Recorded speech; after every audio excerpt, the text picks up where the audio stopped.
मोहतरम नाज़रीन आदाब, दक्कन न्यूज़ में आप सभी का खैर मक़दम है। रियासत तेलंगाना में इस साल अप्रैल के महीने में शदीद गर्मी और दर्जे हरारत में इंतहा का इजाफा देखा गया। ये 103 सालों में रिकॉर्ड किया गया है। सबसे ज़्यादा दर्जे हरारत बताया जाता है।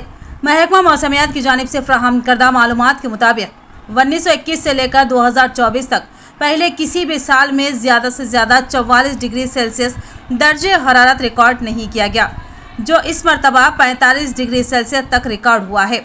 काबिल ज़िक्र है कि रियासत में कई मुकामात पर इस साल अप्रैल में दर्जे हरारत 45 डिग्री से तजावुज़ कर गया था। IMD ने खबरदार किया है कि अगले 5 दिनों में मुल्क के कई हिस्सों में मौसम मज़ीद गर्म हो जाएगा। इन 5 दिनों के दौरान मुल्क के मशरक़ी और जनूबी इलाकों में शदीद गर्म हवाएँ चलेंगी।